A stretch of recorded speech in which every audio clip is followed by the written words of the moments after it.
I'm Blake Collier, and on today's episode of 88 Names Podcast, Matt Ruff and I speak to Noah Nelson, founder of No Proscenium, a publication dedicated to exploring the immersive and experiential arts. In this conversation, we dig into the worlds of immersive theater and technology, everything from escape rooms to immersive Shakespeare.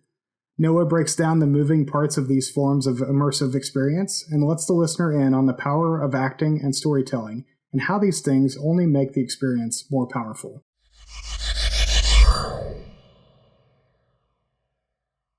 After the progress in stereoscopic VR masks and introduction of the data glove into the world, it would only be a matter of time before these elements would be put together as a total virtual package.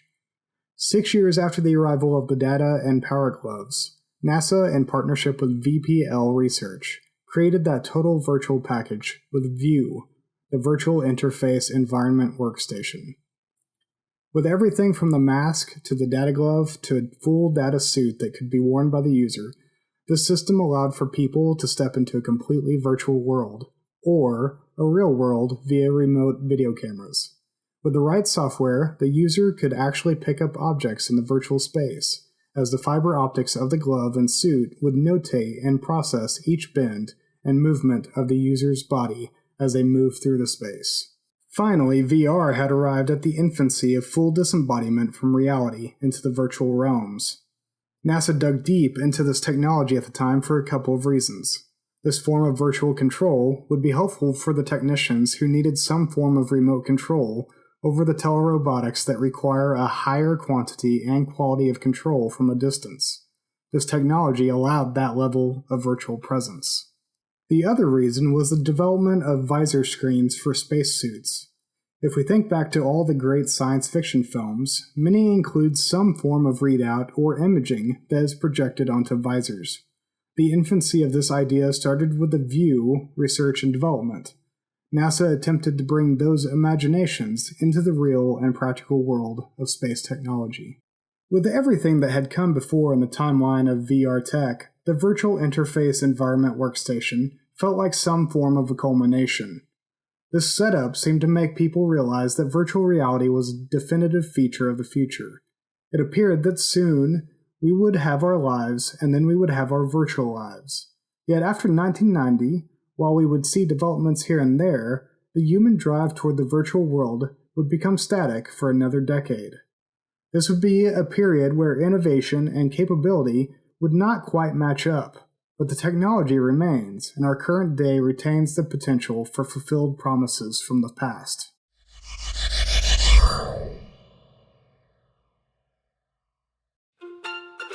GC Records proudly sponsors this podcast. To stream or download over 20 years of music, head to gcrecords.bandcamp.com.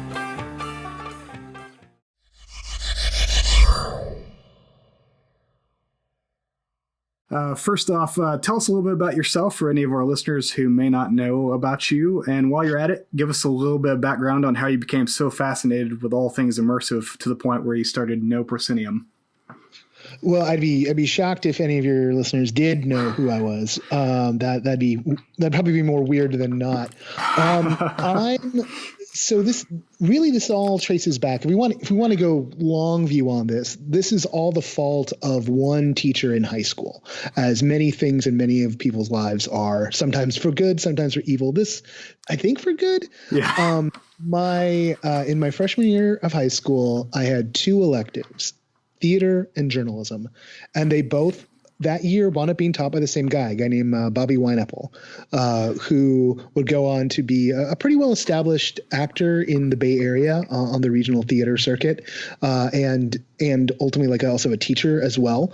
So I'd see him in shows during my college career.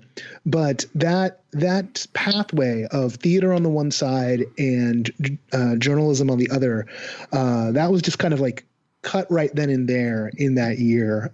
It was something I was always interested in, acting because of film. And so at the time, I wanted to, this was like, the late 80s, early 90s. And so I would tell people, like, well, they're going to make more Star Wars movies. I want to go act in them. And everyone like, they're never making another Star Wars movie, which I think maybe might have been for the better. Maybe I wish they were right, but sometimes, other times not. Other times I love it still. But that sort of like introduced me to that world. And I got a degree in theater in college while I was working, not quite full time, but working pretty heavily as in public radio. I worked in public radio for a company up in the Bay Area for about 25 years, actually, from the time I was 16 until just last year.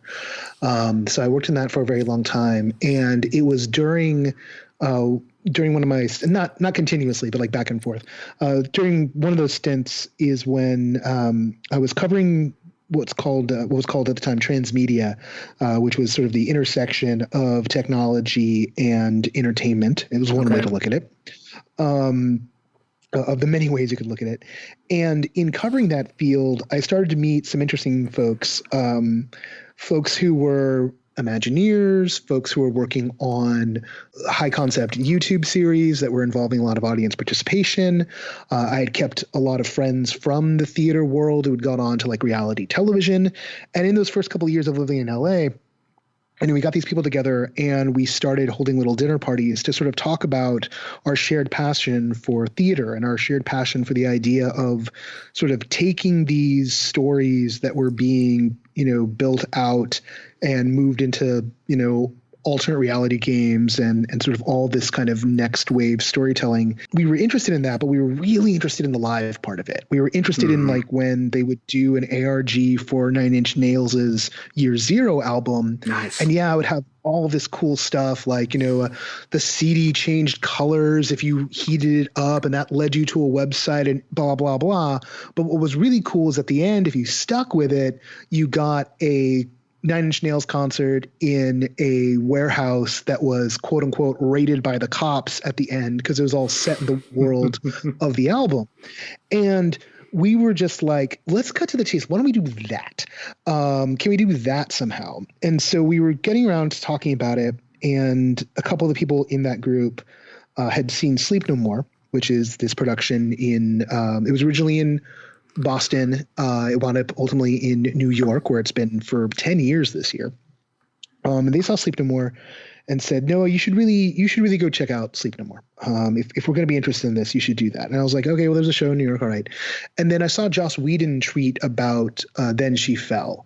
And so then there were two shows in New York, these immersive theater shows that seemed to be of the type of thing that we were talking about trying to do. And I went back east and saw those. And it was Then She Fell that lit my brain on fire. And I got out of that one and just knew that, Sleep No More is really incredible. It's kind of overwhelming. It can leave you really cold the first time you see it because it is very spectacle focused, even in its intimacy. Then She Fell, which is a much more intimate experience. It is 15 audience members to 12 company members, as opposed to the like 200 or so audience members to like 25 company members or whatever it is in Sleep No More. Then She Felt like the kind of intimate work that I remembered from my college days, from my days of running LARP, but unburdened by the mechanics of rules, unburdened by the necessity to know my lines. Instead, I just had to be there with a performer who really knew what they were doing and just be open and present and as giving of a scene partner, as giving of a naive scene partner as I could be, and was able to have this really beautiful experience of being just wrapped up in that moment, the way that I had been when I was acting, the way I had been when I was really into my LARP, without any significant effort on my part. I just had to be there. I just had to show up. And I was so impressed by that experience that when I got back, I said, all right, this work has to be happening in LA. It surely must be. Someone's got to be tracking it. And turns out there was a little bit of that work happening in LA, but no one was tracking it. And no one was really tracking it in New York either. Like, it was part of New York's theater scene. It was part of New York's dance scene. It was known, and there was event lists you could follow, but no one had put a spotlight on this work in particular. And I knew that if we wanted to make the work, there needed to be audience for the work. And I am not a person of means in any way, shape, or form. So the idea of trying to make the work without there being an audience, I didn't want to just throw a potlatch and then, like, throw a bunch of money away and make it go bye-bye and say, well, I did that thing. I said, if we're going to do this, there needs to be an audience, and there's going to be an audience. The way to do that is, like, get audience for other people. And so No Pro started out as a newsletter. It started out as a way to build audience for the work, to track the work, to build audience for the work. And then slowly the aim of making the work myself, something I'd still, like to do one day, but the calling has become creating the infrastructure for this work to exist and to connect the different disparate parts of the immersive world together. So the people making theater in their bathrooms with the folks making escape rooms, with the folks making cutting edge VR pieces that involve live actors, with the folks who are making theme parks. And so that's what we do now. And we do it in the form of No Pro, and we do it in the form of the summit that we put together, and we're evolving that summit into including a festival. And in time, more and more of that until we finally, get to build a lab. And we get to, shepherd this stuff into existence. And when all of that is done, then I will retire. So that's it. That's all in a nutshell. That's everything. Thanks for having me beautiful. on. Yeah, no, that's great. No, that's a great story. I got to say, I mean, I knew nothing about this. I mean, I'd heard bits and pieces about some of the more famous versions of immersive entertainment, like I'd heard of Sleep No More. But until I started looking at your website in preparation for this interview, I didn't realize the wide range of live entertainments and experiences that are covered by this term immersive. And obviously a big part of it, and this is, I guess, what No Proscenium refers to, is it's about live theater that sort of alters or erases the traditional barrier between the audience and the actors by either bringing people on stage or not having a stage, but just having a location where stuff is going on that you can wander around in. But it also includes things like escape rooms, like haunted houses, like live action role play. And could you give a brief rundown for people like me who are totally new to this sort of medium, the different subgenres of immersive experience that are available? So one of the reasons why we have such a broad mandate on this one is because I'm chiefly interested not necessarily in the form something takes, but in what the intent behind the work is. There is a set of design principles, whether it is a physical immersive, like a Sleep No More, or Star Wars Galaxy's Edge, or it is a digital immersive, like something you might have on an Oculus Quest, like The Under Presents, which is a hybrid piece that involves actors who perform remotely. There's this design language about bringing the audience out of their role of being the audience and into the role of being a participant, being part of the world somehow. So I come primarily from the theater world. So there's immersive theater, which I sometimes call a play you can play. And even within there's this spectrum of agency. You might have just enough agency to walk around and open drawers and look at things from a different angle, or you might be cast as a specific character in the story, and all the actors may respond to you as if you are that character. And within that framework, these can be pieces that are incredibly intimate, one performer, one audience member, to pieces that involve a dozen performers, dozens of audience members. And some of the issues for that live form is around scale. So that's the theater side of things. And a lot of the most close-in psychological, right to the metal type of designing can be found in the live stuff, in the theater stuff. Then you've got escape rooms. And escape rooms, of course, are these physical spaces where a series of puzzles are laid in order to hopefully reveal some level of narrative. It's interesting because in the escape room world, there are some people who are very much fans of puzzles, and there's some people who are really into it being a very immersive thing, and then that sense of being in a real place or in a real fictional place. Some people want a lot of story. Some people just want the atmosphere. And some people really just want really tough puzzles. And so that runs a gambit there. Gamut, whatever. That runs a gamut there. Then you've got, sometimes we'll touch on themed bars because they're cool. You get themed entertainment in general. So theme parks kind of run this way. Disney made a lot of noise about Galaxy's Edge, the Star Wars land, being immersive. And what does that mean? And sometimes it depends on, like Yoda's, like the cave under Yoda's tree. Like it depends on what you take with you, what you're looking for. Some people just want to lose themselves in an environment. Some people want a character interaction. Some people want to get their hands on the controller and drive the narrative or feel like they're driving the narrative, an illusion of control.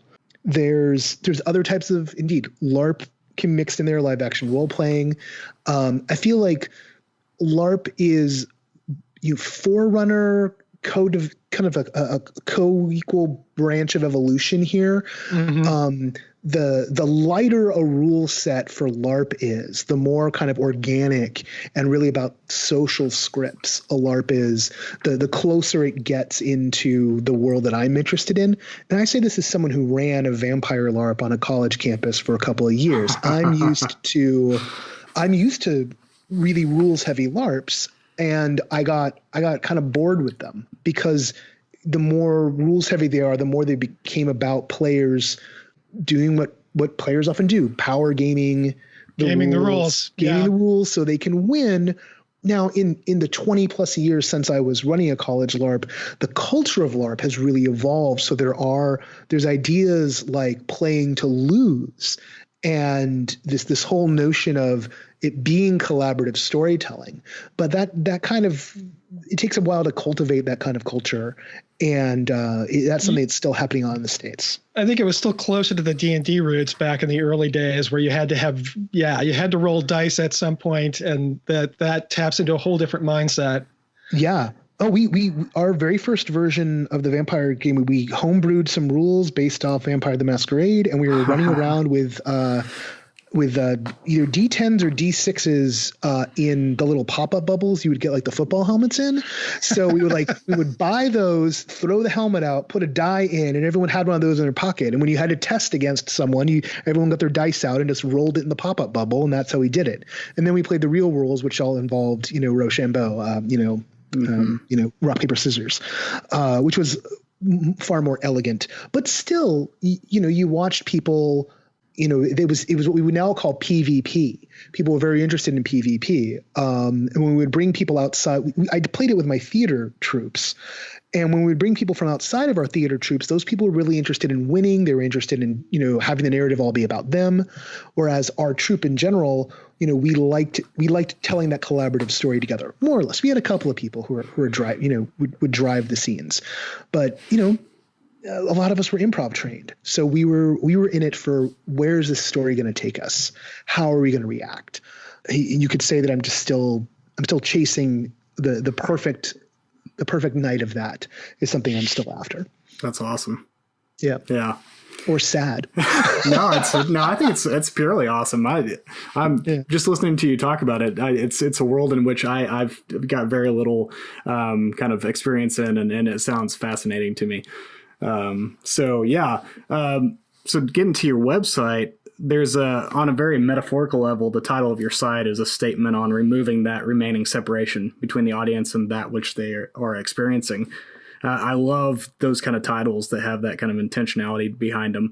And it kind of makes me wonder if you have any thoughts on if that separation will ever be fully transcended, or will there always be a separation of some sort? I mean, a couple of things here. One, I'm glad you liked the title. It was It was the one thing that was, useful on Google at the time when I needed a website. It's like, what am I going to do? Don't want to call you. So yeah, you wind up with No Proscenium. My favorite thing is when I try to talk to some film people about it, and they still, what's a proscenium? And I'm just burn in hell. Like, you are not. Go away. Here's my general take. It's like when people talk to me about, podcast replacing radio, or video games replacing movies. No, it never goes away, right? Like this, and also this stuff has always been here, right? At its most fundamental level, this idea of interactive storytelling goes back to a kid and their parent, and the parent making up a story for the kid, and the kid asking, well, what happens then?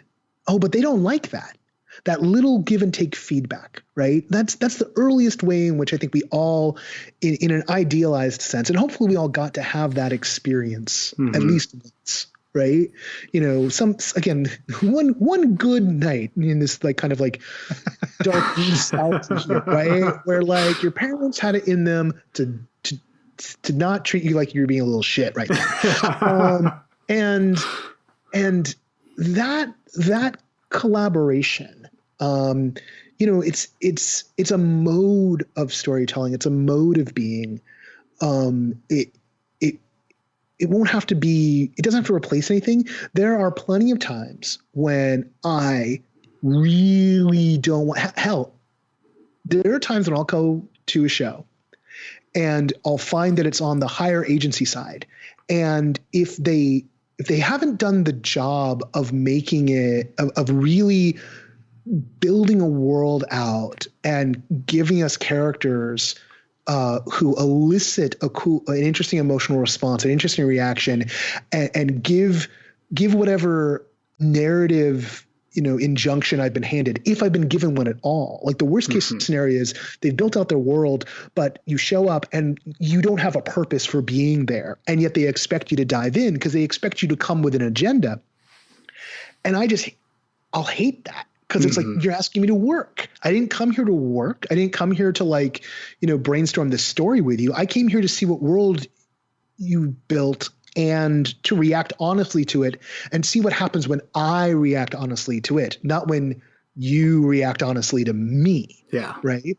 That being said, there's other times when shows have been explicitly set up that way, but they do a good job of framing and let you know, and you walk in and you're like, you know that the world is going to, respond to you. One of my favorite things last year, and actually we're bringing one of the gags into the summit we're doing, the festival part.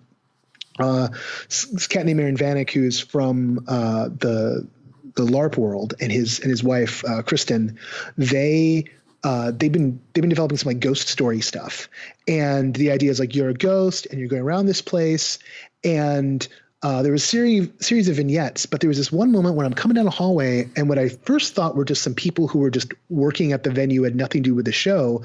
I realized that they were ghost hunters, and they couldn't see me, quote unquote, but they could react if I moved things around. I spent so much time messing with them. And what they did was they reacted honestly. Like if I was behind them and I turned on the water, they freaked out. And they knew what was going on, right? But they let themselves buy in completely. And there was another gag involving a Ouija board and some college students with a Ouija board. And it was just so much fun. But again, very clear injunction, very clear tiny little bit, like a mini game, right? This thing does one thing, and you can push it and it causes a reaction in a person. How many times do you want to push it, right? Yeah. And if you get the right one, you want to push it a lot, right? That kind of thing is, but if that was all there was in the world, it would be really boring really quickly. There are other times I just want to watch Westworld. I just want to turn my brain completely off. I just want to read the new William Gibson novel. There's, this adds when this stuff really, really works at the highest level, it sort of gets to feel like it's taken the notes from everything, from how all things work, and delivers it unto you and gives you like a myriad of ways to dive in and different angles from which to approach it. And that's wonderful. Yeah. But it is not going to be the thing that replaces. It is additive, not corrective. Okay. Yeah, that's good.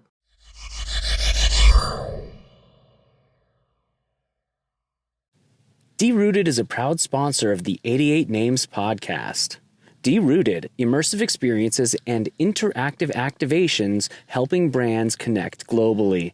Find case studies and more at drooted.com.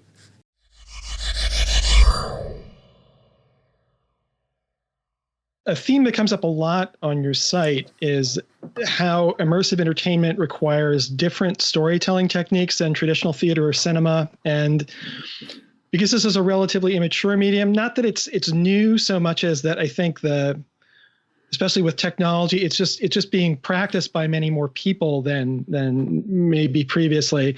A lot of the necessary techniques are still being invented.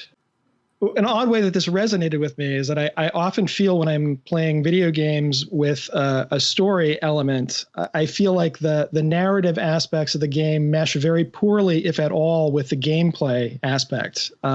It's a surprisingly tricky thing to get right. And an example would be the cutscene, which, you're playing an action game, you're, killing Nazis or killing innocent pedestrians on the street in Grand Theft Auto, or blowing up buildings to save the revolution or whatever. And then the action stops dead for 2 minutes while you watch a poorly scripted scene with maybe a 5-second snippet of information that I need to know to go on with the game. And it's just like, can I just skip past this? It's really nice when somebody does this right and finds a way to incorporate the narrative elements into the flow of the game so that it doesn't break it. And an example I always think of, it was fairly early on, is the first Half-Life. There's this small bit of business that has always stuck with me where, for people who haven't played this, you're a scientist at a secret facility in the desert, and the door opens into an alternate dimension and aliens start pouring out, and you've got to deal with them. And then the military comes in and sends in, special forces, and their job is not just to stop the alien invasion, but to cover up the whole incident, which means they've got to kill all the scientists too. So, and after you've tangled with them a couple of times, there's a point, I think you're riding on a tram, and there's this booby trap with claymore mines that you've got to detonate from far enough away that they don't kill you. And if you survive that and you get past it, then spray painted on the wall is, die Gordon Freeman, which is your name, the name of your character. And you realize, the soldiers know who I am. They're kind of pissed because I've been killing their buddies, and now it's personal. And the bad way to do this would be to, again, have like a 2 or 3 minute cutscene with, actors, extras flexing and saying, yeah, we're going to go kick that Gordon Freeman's ass. Yeah, let's go kick that Gordon Freeman's ass. And you don't need that. It's just like, put a note on the wall, I'll get it, and I keep going. And that's just really cool when that works. And I was wondering if you could talk about the challenges involved in sort of making immersive experiences work. You mentioned Sleep No More, which I have never seen, but it fascinates me. And the idea is basically this is a blown out version of Macbeth, but instead of sitting and watching, passively, you wander around a very large space. And I think the original installation has something like 5 floors with very different scenes and actors constantly performing. And so you basically had to go around and choose what to watch. Yeah. And it's fascinating, but I just don't know how that would work. There's a hell of a lot to unpack here, including some talk about Half-Life, which I actually like.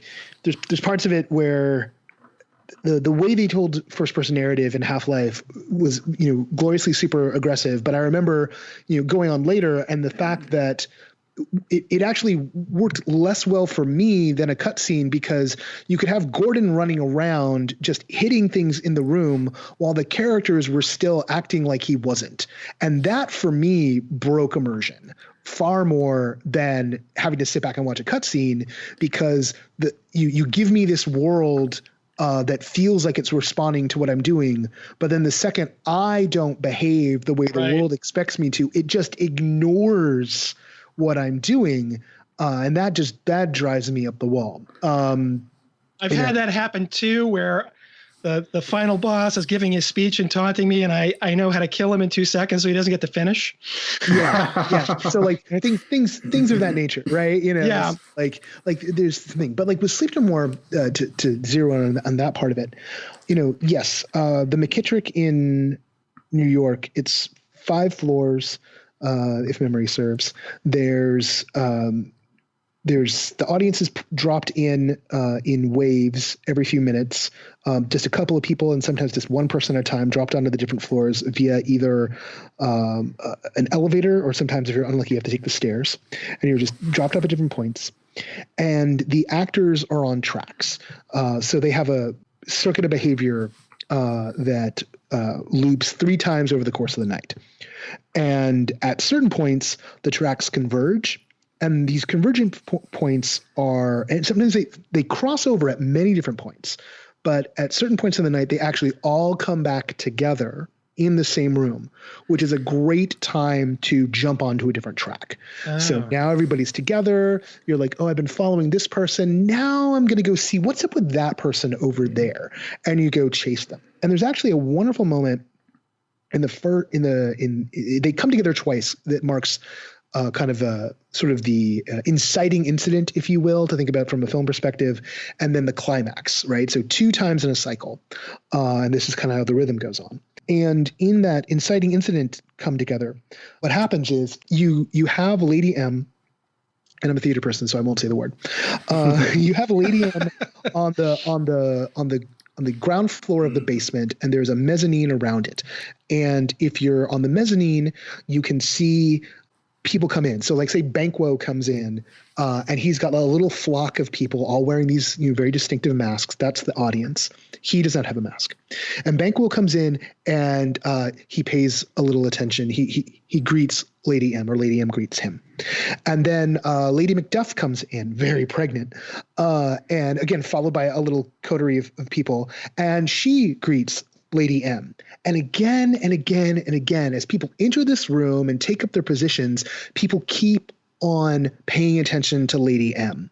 And this has the effect, as it would in real life, of the social power of the room all coalescing on the performer playing Lady M. Because everyone who is being followed by these other people are tossing their power, tossing the spotlight onto her, and it coalesces. And then at the key moment, with a little shift in music and a subtle shift in light, she, standing on the ground floor, looks up catty corner to the mezzanine where Mackers has entered. And you watch this sea of people, all who have these masks on that are very pointy masks, and they all turn, look, and follow her gaze. And suddenly you have 200 arrows pointing right at one man, because they worked the room with using the social scripting of a simple power game, a simple exchange. And that's something that theater people know how to do, and that's particularly dancers know how to do, how to share the spotlight with another performer. And in that moment, and the first time I saw it was 6+ years ago, and that was the year that the Oculus Rift was first shown off, or the year before was when it was first showed off at E3, and everyone was trying to figure, well, how do you do storytelling in VR? And that moment happened. I said, oh, that's how you do it. This is how you do storytelling in VR, because you don't worry about a cut. You worry about managing attention. How do you throw attention in the space? So that's thing number one. This is a spatial medium. And there are tricks that have been known to theater makers and choreographers for millennia. And you just rely upon those in order to draw the attention of the audience. And that attention, that audience, they need not be sitting in a traditional seat. If you have engineered the interactions between the characters. I was at a show the other night, crowded show, small space, impossible to hear what any of the performers were saying. But I got to the point where I took a step back. It was a 70s nightclub themed show. And it was definitely more kind of about the gestalt than it was really about the story. But if I took a step back and gave myself a little perch. And part of the problem is that not a lot of levels to the space. But if I leaned back and I watched the performers who I knew were performers, some people were dressed up and I couldn't tell, like, are you in the troupe or not? But I knew a lot of the members of the troupe, so I could pick them out. And even though I didn't get the dialogue, the body language was there. I understood what was going on in pantomime. And you need that in a loud environment. But again, it's not about looking forward. I often refer to this as the immersive renaissance because it's about that act of going back. What tool have we given up in the era of cinema? What tool did we give up in the era of video games that we can reach back to and say, this is really good for managing people's attention in a three-dimensional space. Well, let's try this, right? Wow. So there's that, right? And when you get a very elaborate immersive world, when you get something that involves an alternate reality, and so suddenly you're like, you know what would be really good right here? What? A short story, like a really well-constructed, polished 7-pager that just gives you this little packet of the world and makes you wonder what else is out there, right? And if you think back to, say, the golden age of science fiction and the stories that you hear about when you're first getting into sci-fi or fantasy when you're a kid, and you're told like, oh yeah, this one, blah, blah, blah, blah, blah, blah, all these things. And you finally get around to reading it. You're like, oh, this is 15 pages. There have been thousands of pages written about this 15-page story. What is wrong with people? And then you read it and you're like, oh, I know what's wrong with people because now it's wrong with me too. So it's why people still, as a Star Wars nerd, it's why people still talk about Tales from the Mos Eisley Cantina, like that short story collection, which was released like circa like 1992 or whatever. People love that shit. And like people who were like barely alive when that came out, like discovered it later and they love that shit. And it drives decisions they make to this day in that franchise, even when they refuse to admit it. Right. Yeah. It's absolutely incredible. That's hilarious. So just doing even a quick glance of the diversity of experiences that are featured and reviewed on your site, everything from Blackbird Pie, which is a immersive tabletop gaming, kind of a D&D kind of thing, to theater, which we've talked about several times. Is there any aspect of culture and entertainment that you can isolate which hasn't been touched by the immersive trend and perhaps would like to see included? I mean, plenty of people try. Our favorite joke from last year was, I think it was Samsung was selling an immersive toilet. And we were like, I think you need to rethink that term together. You don't want to be immersed in a toilet. Sounds kind of shitty. Exactly. Here come the dad jokes. Yeah. I don't have any kids, so they're not dad jokes. But that I know of. Sorry. My brain starts to riff, and I'm just like, stop right now. I do this too. It's same here. Yeah, it's bad. I mean, no, yes, like there's. I just want to see more things be done well, right? Yeah. I mean, I think that's my main thing. Like, if you come at this stuff in the right spirit, and if what you're trying to do is move people past attention to engagement and real engagement and giving people agency and letting people rediscover that they have a say in the co-creation of the world. Mm-hmm. Not absolute power, but a say. Then I'm interested in what you're doing.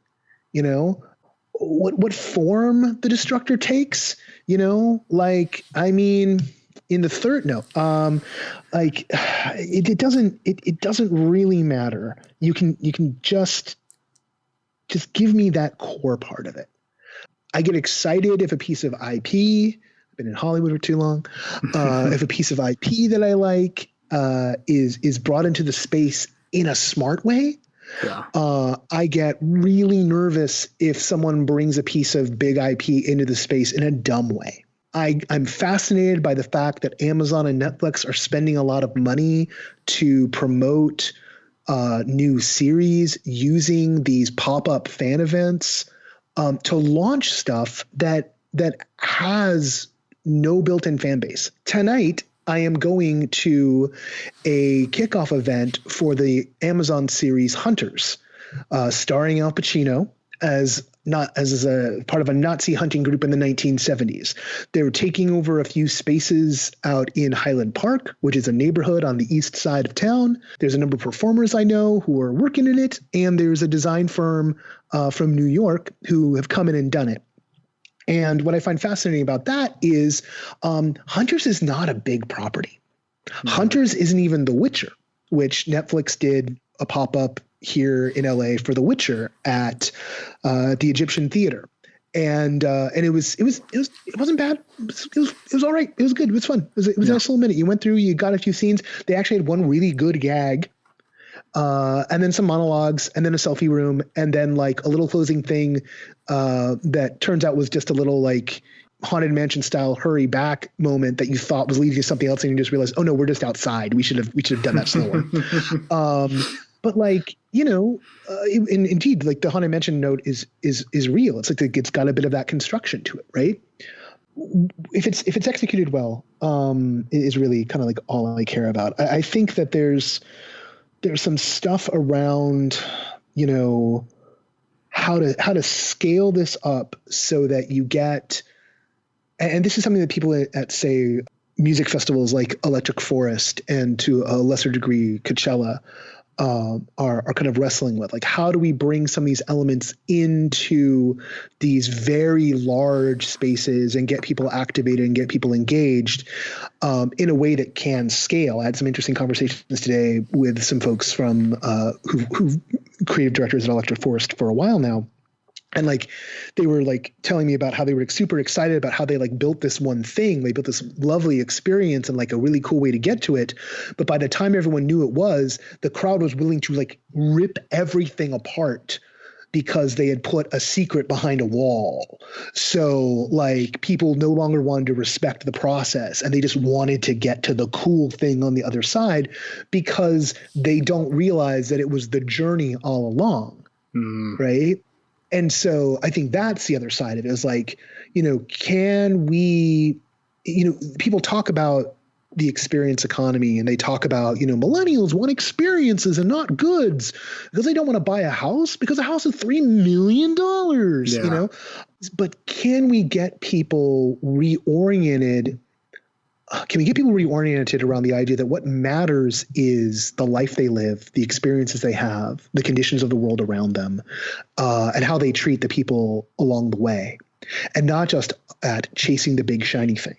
But as we do that thing, can we make it so we're doing that not because Mike Bloomberg owns everything, and no one else is going to be able to own everything, and we just got to pay rent so we can have our experiences, but instead to really reorient what humanity does around the bare facts, which is you can't take it with you when you die. So it might as well be about how good is the life that you're leading, and how rich are the experiences that you're having, and what are you doing to make that possible for more people while we don't burn the planet to a crisp. Yeah. So that's what I feel like we've got a piece of the puzzle here. We do not have all the answers, but it's this piece of the puzzle that you can't skip out. The puzzle piece, the puzzle for how we save this stupid species and the environment we live in, you're not going to get it without figuring out some of this stuff. And the most you can do as a human being is like work on one part of the puzzle and hope that it connects to the broader puzzle. I think that may seem pretentious, but I think that's very human, what you just talked about. So I appreciate that. Yeah. And I mean, this struck me too, that this is part of this medium too, is teaching people, not just like in the broader sense, but even within the thing, just how to enjoy these experiences because they're new to a lot of us. Well, I mean, one of my friends, Jenny Weinblum over at Meow Wolf, she gives a talk about how immersive is rehearsal for resistance. Sometimes I think about, a question I've raised sometimes is like, look, are we just, creating new ways for people to be complacent and compliant, right? I'm very interested in when this stuff is able to make people realize that they are active co-creators of their own reality, right? That we are, but not in the godlike sense, right? Like, like I do not sit here and generate the reality around me. I am not Neo, last time I checked, right? But nor am I devoid of agency, right? And oftentimes have more than I think I do, particularly as a white dude in this society, way more than I think I do. But how to live in balance with that, and how to recognize the agency in others, and how playing together and approaching something as an act of co-creation can lead to joy and connection and a foundation for returning to play. But there's also ways in which this stuff can be used to, when I talk to corporate people, I increasingly talk about, like I was mentioning earlier, like we talk about the engagement economy, right? It's like we want engagement. It's the attention economy. Sorry, attention economy. There's the attention economy. We want more eyeballs, and we want it. Look how many likes this is getting. Look how many impressions this is getting, right? Particularly when we're talking marketing people and trying to give us money to do this stuff. They're like, but I can just buy 50,000 impressions on Instagram. I just buy them. Here, I just gave Mark Zuckerberg money, and boom, my client just got 50,000 impressions. And I'm like, what are they worth? You got that attention, but there's no engagement. But let's move past engagement and liking and move to action and even attachment, right? I think, as in all things, I think of Star Wars, because I was raised firmly in that generation. And there's attention, go see the movie. There's engagement, buy the stuff, watch more of the movie. Then there's action. I'm playing with the toys. And then there's attachment. I can drop a reference to Tales from the Mos Eisley, in a conversation 30 years after the fact with zero effort, because I and the source material are one, right? Like it is much in the way that if I was like a Catholic, I could chapter and verse. I scared myself last year because I jokingly quoted the page number for something in the original Star Wars role-playing game, which I hadn't looked at in over 20 years, and I was only off by a page. Like that is how much it is in my blood. Wow. So, and the way I view the design principles of this stuff is this is about the study of how do you make of that? How do you create the conditions for such a thing to occur? You can't force it. In my transmedia days, I watched a lot of people try to force that attachment. I use this example a lot. I feel kind of bad because I know the people who put this project together, but I look at Tron Legacy, which was a beautiful looking film, really cool in terms of design, kicking soundtrack, story, not the best story. And there was this one moment in it in particular where you could almost feel the transmedia beings coming in, because suddenly these characters were in this space and all these new characters showed up and they all seemed to know each other and be really important and to be on their whole own thing. And it felt like a little ad for the comic book or the cartoon show or the spinoff. And it was so clunky. And I was like, yeah, this is not how you do it. You don't try to sell the toy. You get everyone freaked out about the fact that there isn't a toy. And then Bob Iger's buying 6 more yachts on Baby Yoda, right? That's how same company, by the way, that's how you do it. You just make something that could engender that reaction. And if it engenders the reaction, then you follow up on it. But that very thing can be used to, for evil. It could be used to blind us to what's going on around us. It can be used to get us attached to the wrong thing. There are plenty of political uses for this kind of technique and technology.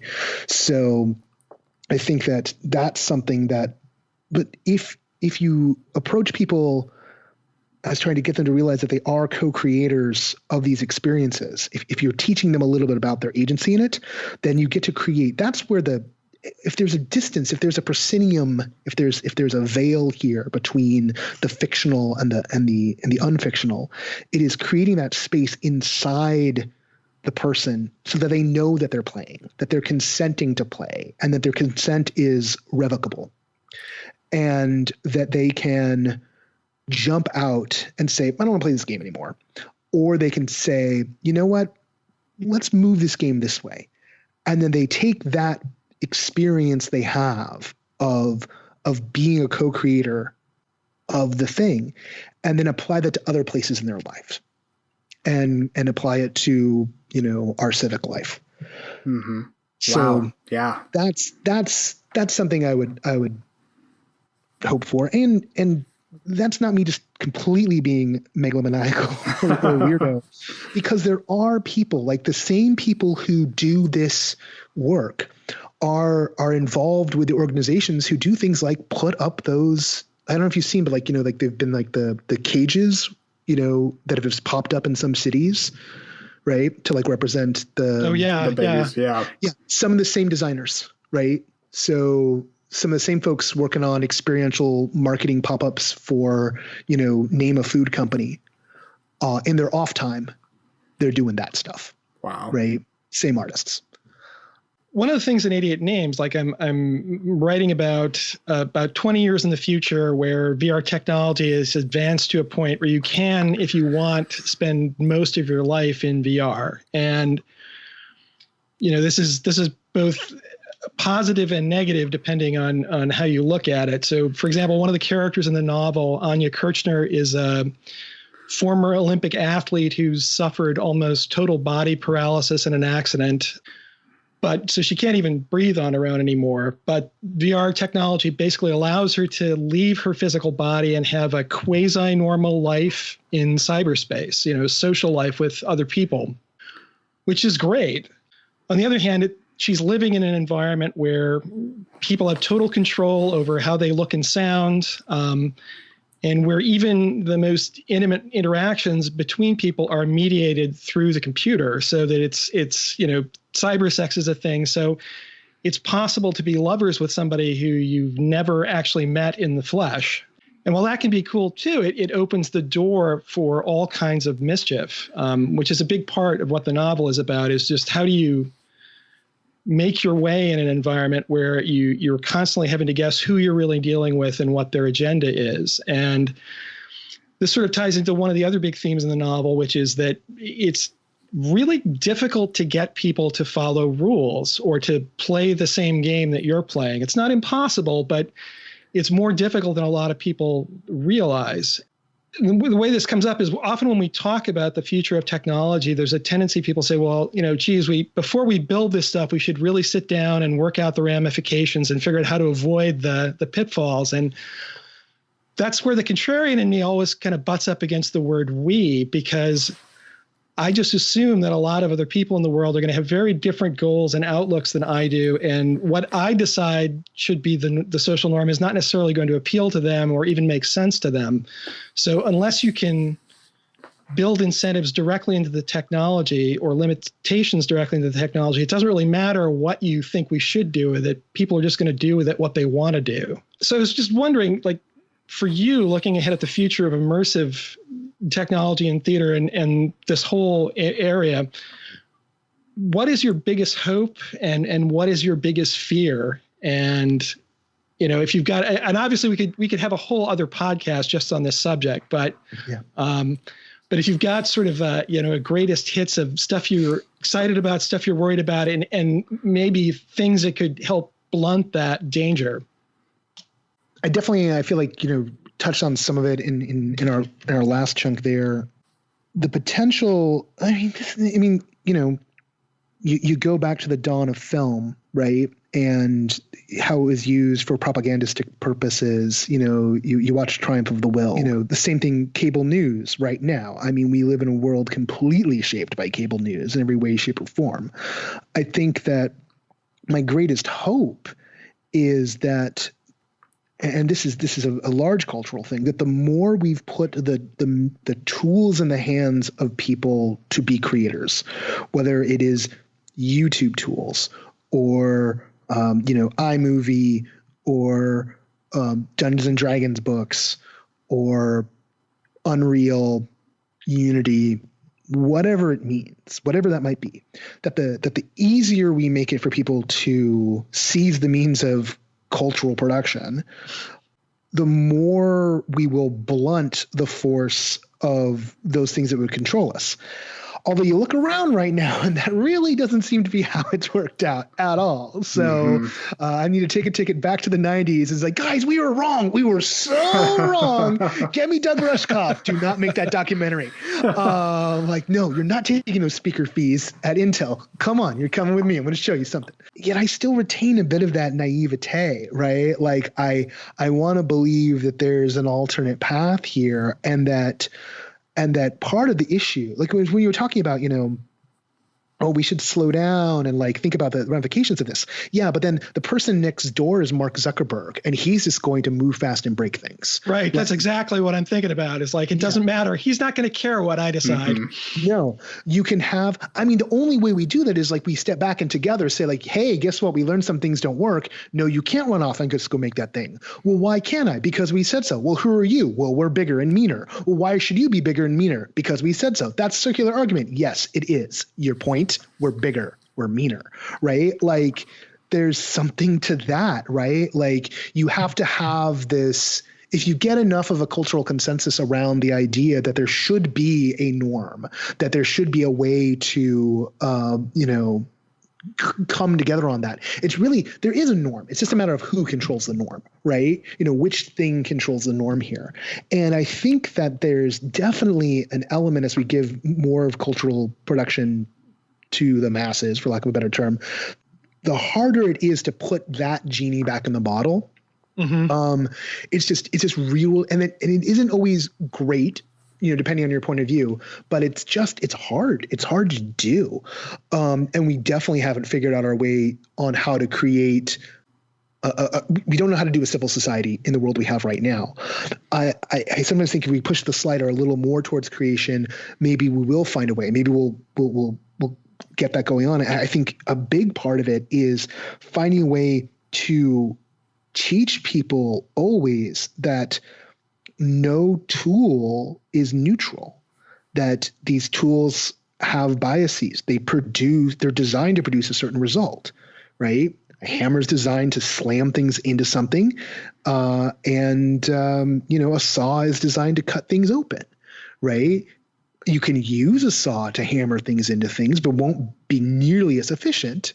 Right. And you can break something apart with a hammer, but again, not as good as a saw, right? Just because you can use the tool that way doesn't mean that it's the most efficient outcome.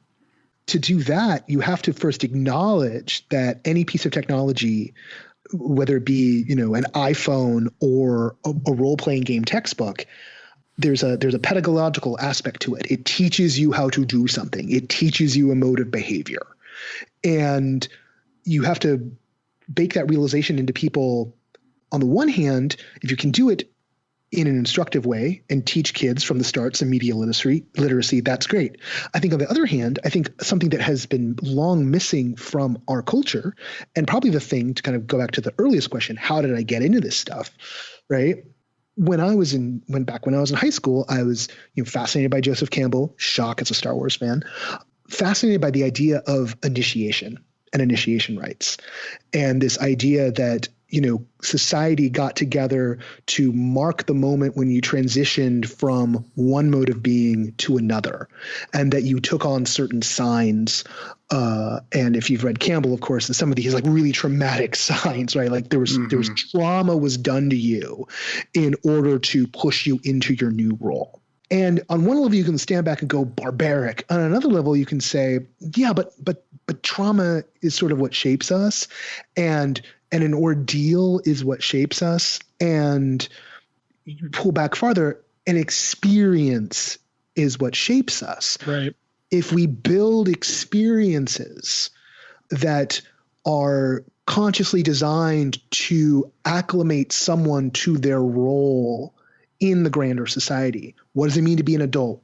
What does it mean to be a responsible poster in an internet forum? What does it mean to be a voter? What does it mean to be a taxpayer, be a parent, be a lover, be a best friend, et cetera, et cetera? And we bring in this notion that culture already haphazardly designs these experiences for us. And then some cultures very consciously design these experiences for us.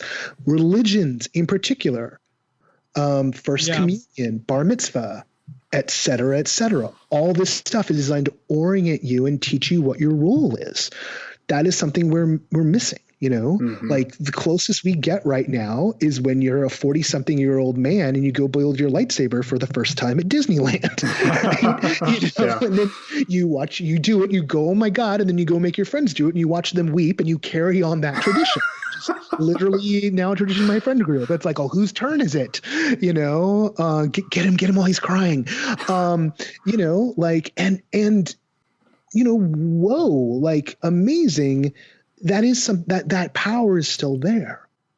Is there supposed to be like, is there a way for us to like have something that's kind of monoculturally that way? Or can we get to a point where we understand that, there's all these different, rights and experiences and things that are fulfilling that same function? So like my hope, I guess, would be that in its settled form, in that the useful thing it can do for a culture as a whole is that this field of experience design can create the tools for people to make those, and for people, particularly for people who are outside a given cultural context, to look at an initiation rite or look at an experience that some people are flocking to and understand the mechanics, understand what's going on without having to otherize it so fully.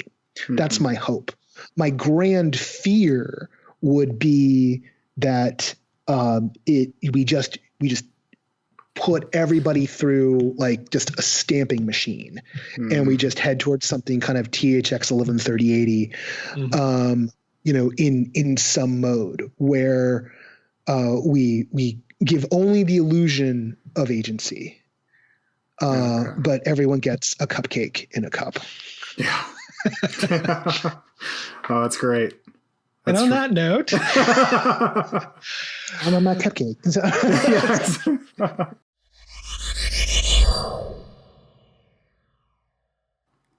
That is it for this episode of 88 Names Podcast. We will be back next Friday with a new episode.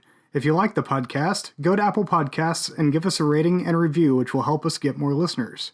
Remember to check back at the podcast site at riseupdaily.com/88namespodcast for the podcast introduction and upcoming written interviews and articles. We would like to thank Threaded Zebra Agency, Altspace VR, D-Rooted, and Creative Mornings for their support and work on this podcast. We will see you soon.